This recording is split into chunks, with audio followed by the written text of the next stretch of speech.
Apa itu tarian singa? Tarian singa dalam bahasa Cina, Biyin ataupun Wuxi ialah sebahagian daripada tarian tradisional dalam adat warisan masyarakat Cina, yang mana penari akan meniru pergerakan singa dengan menggunakan kostum singa. Kostum singa itu dimainkan oleh dua orang penari, iaitu seorang memainkan di bahagian hadapan dengan menggerakkan kepala kostum, manakala pasangan penari akan memainkan bahagian belakang kostum singa tersebut. Kedua-dua penari itu akan bergerak seakan-akan singa di atas pentas yang disediakan.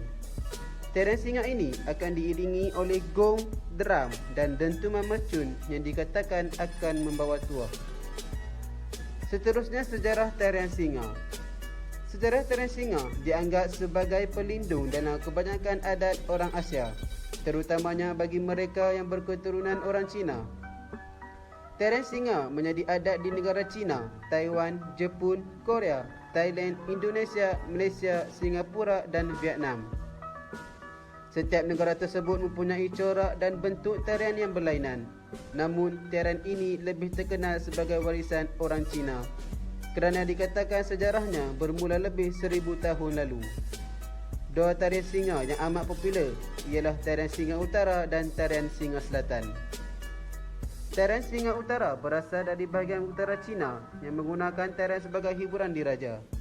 Kostum singa tersebut menggunakan warna merah, jingga, hijau dan kuning bagi kostum singa betina. Tarian singa utara ini mempunyai lebih banyak pergerakan akrobatik dan bertujuan sebagai hiburan.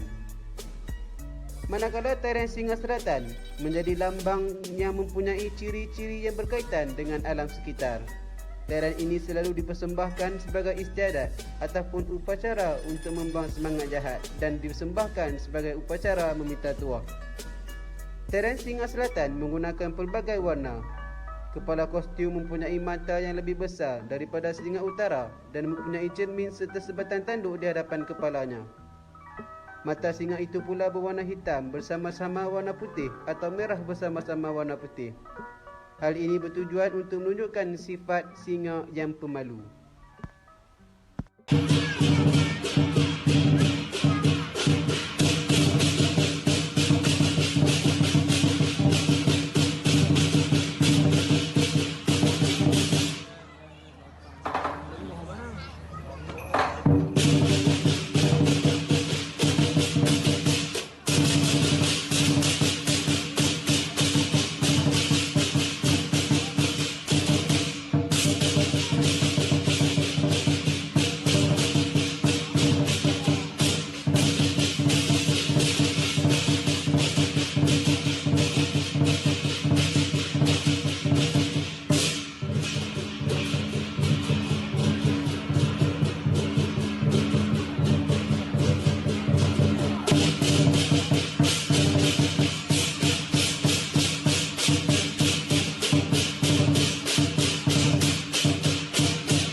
Seperti mana yang kita ketahui, tarian singa mempunyai 4 alat muzik utama.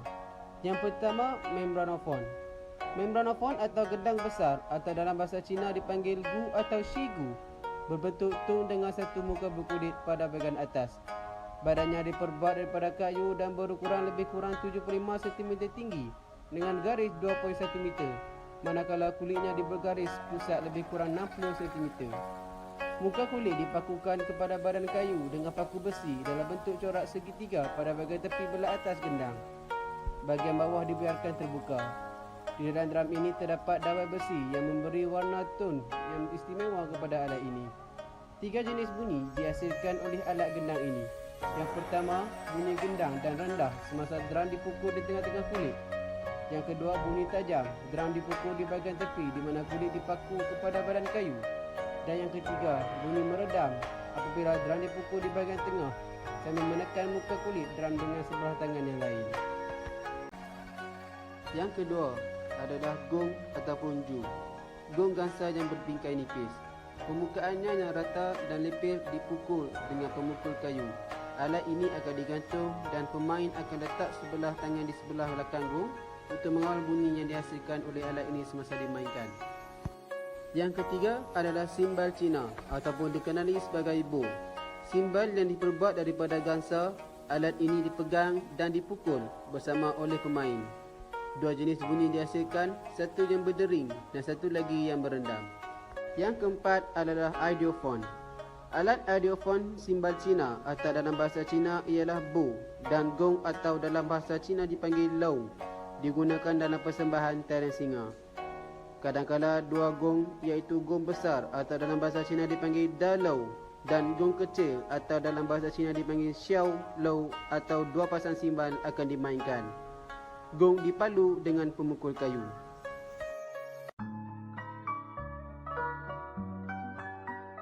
Lion dance and satu lagi Sultan Lion dance, both different in the appearance of lion and perform style.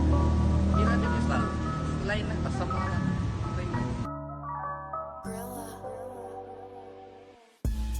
baru Cina saja, tapi untuk opening ceremony event, special celebration, wedding ceremony, honor special guest.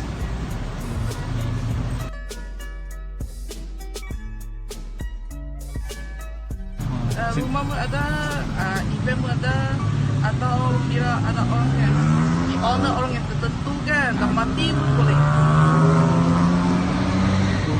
Dekat hari-hari biasa. Macam hari biasa ada orang open ceremony kan, buka pisau baru semua kan, ada.